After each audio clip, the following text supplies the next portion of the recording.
नमस्कार साथियों। आज की वीडियो बहुत ही खास होने वाली है। आज की वीडियो में हम जानेंगे कि अकादमिक वर्ष 2025 में कक्षा 1 से कक्षा 3 के शिक्षकों के लिए तैयार की गई गणित की शिक्षक संदेशिकाओं का प्रयोग हम किस प्रकार करेंगे। संदेशिकाओं के विषय में पूरी जानकारी हम इस वीडियो के माध्यम से आपको देंगे, इसलिए वीडियो को बिना स्किप किए हुए अंत तक जरूर देखिएगा। चैनल पर नए हैं तो चैनल को सब्सक्राइब कर लीजिएगा और वीडियो अच्छी लगे तो वीडियो को लाइक शेयर कमेंट करना मत भूलिएगा। तो शुरू करते हैं आज की वीडियो। बेसिक शिक्षा विभाग द्वारा कक्षा 1 से कक्षा 3 तक की संदर्शिकाएं सभी विद्यालयों में दी गई हैं।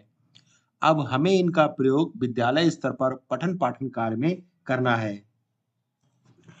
निपुण सूची की दक्षताओं को साप्ताहिक शिक्षण उद्देश्यों में विभाजित किया गया है, जिसे पूरा करने के लिए गणित की शिक्षक संदर्शिका में 25 सप्ताह की शिक्षण योजना दी गई है।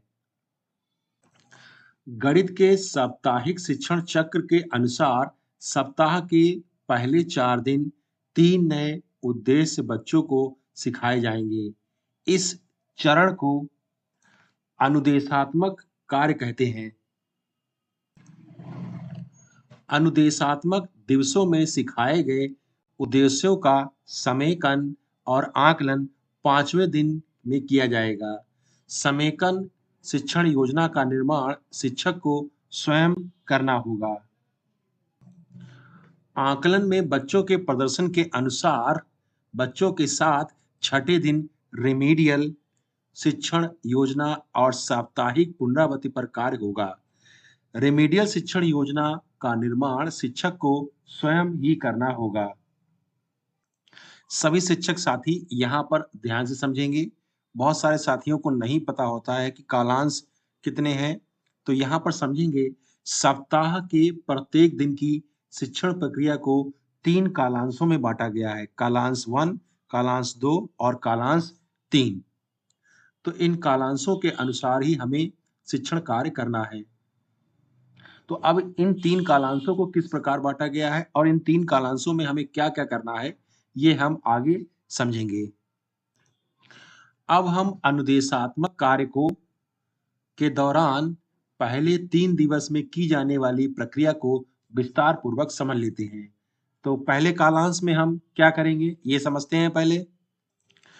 पहले कालांश में शिक्षक मैं करूं, हम करें और आप करो पद्धति पर गणितीय बातचीत और दक्षता शिक्षण ये शिक्षक को सिखाना है। ये ध्यान रखें, पहले कालांश में इसी तरीके से सभी शिक्षकों को कार्य करना है। मैं करूं, हम करें और आप करो। अब हम आगे बात करते हैं। गणितीय कालांश 1 में गणितीय बातचीत में शिक्षक बच्चों के साथ उस दिन के शिक्षण उद्देश्यों से जुड़ी हुई कोई गतिविधि या फिर चर्चा करेंगे और इस भाग के लिए पाठ्य पुस्तक में जो गतिविधियां दी गई हैं उनका भी हम सहारा ले सकते हैं या फिर शिक्षक अपने आप से कोई गतिविधि करा सकता है। मैं करूं में शिक्षक अवधारणा निर्माण के लिए नए उद्देश्यों को स्पष्ट करेंगे, कोई नई चीज सिखाएंगे, जैसे कि आप गणित की एक अवधारणा, जोड़ की अवधारणा दे रखी है, इस तरीके से हम सिखा सकते हैं। गुणा की अवधारणा सिखा सकते हैं, भाग की अवधारणा सिखा सकते हैं या फिर घटाने की अवधारणा भी हम सिखा सकते हैं। इस तरीके से या फिर कोई एग्जाम्पल या गतिविधि देके भी बच्चों को समझा सकते हैं। मैं करूं में आपको ये करना है। अब हम आगे बात करेंगे। अब आपको ध्यान रखना है, अब अगला स्टेप आपका है हम करें। हम करें में आपको क्या करना है? करें में शिक्षक बच्चों के साथ मिलकर सिखाई गई अवधारणा पर काम करेगा। जो अवधारणा उसने सिखाई है, उस अवधारणा पर मिलकर काम करना है। अब तीसरे की बात करते हैं। और फिर आप करो के दौरान बच्चों सिखाई गई अवधारणा का स्वतंत्र रूप से अभ्यास करेंगे और समझ बनाने की कोशिश करेंगे। इस दौरान भी आप बच्चों की सहायता कर सकते हैं, उनको सिखाने में मदद कर सकते हैं। इस दौरान शिक्षक संघर्षशील छात्रों की ओर विशेष ध्यान दिया जाएगा। पता करेंगे क्या 70% छात्रों ने प्रश्नों का सही उत्तर दिया है।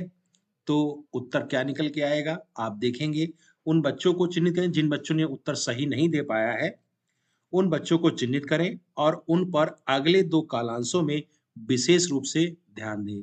ये कार्य आपको जो मैंने अभी पीछे बताया है, ये पहले कालांश में आपको इतना कार्य करना है। तीनों पर काम करना है, मैं करूँ, हम करें और आप करो। इसके बाद फिर दूसरे कालांश की अब हम चर्चा करेंगे। वीडियो को बहुत ही ध्यान से देखें, एक भी स्टेप स्किप ना करें। दूसरे कालांश में कक्षा में सिखाए गए शिक्षण उद्देश्यों के साथ अभ्यास किया जाएगा। यहाँ छात्रों से कार्य पुस्तिका में अभ्यास पत्रक कराए जाएंगे। ये ध्यान रहे, अभ्यास पत्रक कराना बहुत ही जरूरी है। अभ्यास पत्रक पर कार्य पूरा होने के बाद बच्चों को शिक्षक द्वारा 8 से 10 प्रश्न चिन्हित अवधारणाओं पर जरूर दिए जाएंगे और उन प्रश्नों को बच्चे हल करेंगे। यह प्रश्न संदर्शिका में दिवसवार दिए गए हैं। प्रक्रियात्मक प्रवाह के प्रदर्शित प्रश्नों के अनुसार होंगे। जो प्रश्न संदर्शिका में दिए गए हैं, उन्हीं प्रश्नों को साझा किया जाएगा बच्चों के साथ और उन प्रश्नों को बच्चे करेंगे। तथा शिक्षकों से अपेक्षा है कि वो पाठ से पहले यह प्रश्न तैयार कर लें। इससे बच्चों को अधिक और विधिक प्रश्नों का अभ्यास करने का अवसर भी प्रदान होगा। कोशिश करें एक दिन पहले उन प्रश्नों को तैयार करें, जिससे आप और अच्छे से बच्चों के लेवल के अनुसार प्रश्न तैयार करके बच्चों के साथ साझा कर पाएंगे। बच्चों को यह कार्य नोटबुक पर स्वतंत्र रूप से करवाया जाएगा और प्रक्रियात्मक प्रवाह बच्चों की अवधारणा की समझ को पुख्ता करने में सहयोग भी करेगा। अब हम बढ़ते हैं अगले कालांश की तरफ। साथियों, पहले हम 2 कालांश के बारे में समझ चुके हैं कि पहले कालांश में हमको क्या करना था और दूसरे कालांश की भी चर्चा हम विस्तार पूर्वक कर चुके हैं। अब तीसरे कालांश जो कि अंतिम कालांश है, इस पर हमें कार्य कैसे करना है, समझ लेते हैं। तीसरे कालांश में गणितीय खेल के बाद दैनिक रिमेडियल कार्य करवाया जाएगा। जो इस दौरान उन बच्चों को चिन्हित करेंगे जो बच्चे थोड़ा कमजोर हैं, उन पर विशेष ध्यान देंगे और 20 मिनट गणितीय खेल के पश्चात चिन्हित बच्चों के साथ रिमेडियल कार्य करेंगे। जो बच्चे कमजोर हैं, उन पर कार्य करना जरूरी है। यही इस शिक्षण की पहचान है कि उन बच्चों को चिन्हित करना और उन पर अलग से रिमेडियल कार्य करवाना। शिक्षक का काम है कि पाठ पुस्तक में गणितीय बातचीत और गणितीय खेल से संबंधित गतिविधि करा सकते हैं, जिसकी जानकारी शिक्षण योजना में शिक्षकों को मिल जाएगी। आनंदमय गणित कक्षा 1 आपके सामने दी हुई है। इसको भी आप जरूर देखें और बच्चों के साथ इसमें जो गतिविधियां दे रखी हैं, उनको साझा करें। अब हम चौथे दिवस पर बात करेंगे, जो कि अनुदेशात्मक कार्य करने का है। इस पर अब हम चर्चा करने जा रहे हैं। साथियों, इसको भी बहुत आप ध्यान से देखें। तो साथियों, यहाँ पर हम चौथे दिवस की बात कर रहे हैं। चौथे दिवस में प्रथम 2 कालांशों को रिक्त रखा गया है। इन कालांशों का प्रयोग शिक्षक कक्षा में शिक्षण योजना अनुसार सिखाए गए उद्देश्यों की पुनरावृत्ति या छूटे हुए उद्देश्यों को पढ़ाने के लिए उपयोग कर सकते हैं। चौथे दिवस में शिक्षक बच्चों को खोजे और जाने और भी कार्य करा सकते हैं। इस कार्य को सभी कक्षाओं में कराया जाएगा, जिसका निर्माण शिक्षक स्वयं से करेंगे। चौथे दिवस के कालांश 3 में शिक्षक बच्चों को प्रक्रियात्मक प्रवाह के लिए अभ्यास 4 को हल करने का निर्देश देंगे। इस अभ्यास 4 को हल करने का निर्देश सभी बच्चों को देना है। साथियों, सप्ताह की 4 दिन की शिक्षण योजना हम आपके साथ साझा कर चुके हैं। अब हम आगे बात करेंगे सप्ताह के 5वें और 6ठे दिन हमें क्या करना है।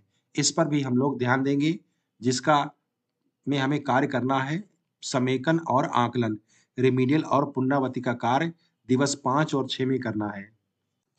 इस प्रकार हम कह सकते हैं कि पिछले 4 दिनों में सिखाए गए शिक्षण उद्देश्यों का समेकन और आकलन 5वें दिन किया जाएगा। आकलन में बच्चों के प्रदर्शन के अनुसार बच्चों के साथ छठे दिन हमें रेमेडियल शिक्षण योजना और साप्ताहिक पुनरावृत्ति पर कार्य करना होगा। आपकी स्क्रीन पे दिख रहा है, चार्ट बनाने की पूरी कोशिश की गई है, चार्ट बनाकर समझाने की पूरी कोशिश की गई है और रेमेडियल शिक्षण योजना का निर्माण शिक्षक को स्वयं ही करना पड़ेगा। बच्चों के लिए प्रश्न बनाने पड़ेंगे, जो बच्चे रेमेडियल शिक्षण के लायक हैं, उनको हमें उसी तरीके से समझाना होगा। तो साथियों, आज हमने संक्षेप में देखा है कि गणित की शिक्षक संदर्शिका में 25 सप्ताह की शिक्षण योजना है। शिक्षण योजना 1 से 25 सप्ताह तक दी गई है। साथियों, यहाँ पर बता दें, गणित की साप्ताहिक शिक्षण योजना को 3 भागों में बांटा गया है। पहला भाग कौन सा है? अनुदेशात्मक कार्य, जो कि आपकी स्क्रीन पे दिख रहा है। और दूसरा क्या है? समेकन और आकलन, ये दूसरा पार्ट हो गया। तीसरा हमारा क्या है? रेमेडियल और पुनरावृत्ति। ये 3 भाग में गणित की शिक्षण योजना को बांटा गया है। अब हम आगे बढ़ते हैं। सप्ताह के सभी दिन 3 कालांशों में विभाजित है। तो इस चार्ट को पूरा समझ लें। गणित की शिक्षिका में 25 सप्ताह की कार्य योजना है। गणित की साप्ताहिक शिक्षण योजना को 3 भागों में बांटा गया है और सप्ताह के सभी दिन 3 कालांशों में बटे हैं और प्रत्येक कालांश में किस प्रकार शिक्षण कार्य करना है, जो कि मैं पीछे आपको बता चुका हूं। अब हम, जैसे कि आपने यहाँ पर ये तीनों बिंदु समझ लिए हैं, फिर से एक बार समरी देख लीजिए। 25 सप्ताह की शिक्षण योजना है। शिक्षण योजना को 3 चरणों में बांटा गया है, जो कि 3 अनुदेशात्मक कार्य, समेकन और आकलन, रेमेडियल और पुनरावृत्ति, और सप्ताह के सभी दिन 3 कालांशों में विभाजित है। जिसमें से अब हम बात कर रहे हैं पहले कालांश में।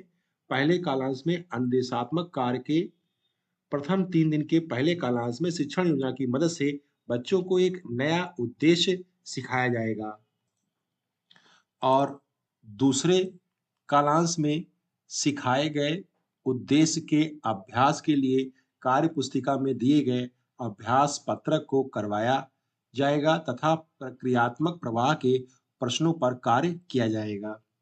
उसके बाद हम तीसरे कालांश की अगर हम बात करें, तो तीसरे कालांश में सीखे गए उद्देश्यों को मजबूत करने के लिए संदर्शिका में दिए गए गणित खेल के माध्यम से दक्षताओं को दोहराया जाएगा और उसके बाद दैनिक रेमेडियल कार्य भी किया जाएगा। इस वीडियो के माध्यम से सभी शिक्षकों से ये अपेक्षा है कि गणित की शिक्षक संदर्शिका में कक्षा में पालन करते हुए कक्षा 1 से कक्षा 3 तक के बच्चों को निपुण बनाए तथा अपने विद्यालय को भी निपुण बनाए। जब आपका विद्यालय निपुण बनेगा, तभी आपका ब्लॉक निपुण बनेगा और जब आपका ब्लॉक निपुण बनेगा, तो आपका जनपद निपुण बनेगा और जब जनपद निपुण बनेगा, तो भी हमारा ये प्रदेश निपुण प्रदेश कहलाएगा। यहाँ तक अगर आपने वीडियो देख लिया है, तो वीडियो को लाइक, शेयर, कमेंट करना ना भूलें। चैनल पर नए हैं तो चैनल को सब्सक्राइब जरूर कर लें। मैंने प्रयास किया है कक्षा 1 से 3 तक की संदर्शिकाओं के अनुसार आपको अपने विद्यालय में शिक्षण कार्य करना है। इस वीडियो के माध्यम से कोशिश की गई है। फिर भी अगर आपको कोई प्रश्न पूछना है, इससे संबंधित, संदर्शिका से संबंधित कोई भी प्रश्न किसी भी तरीके का है, तो आप कमेंट्स में जरूर पूछें और चैनल को सब्सक्राइब जरूर कर लें। वीडियो देखने के लिए धन्यवाद।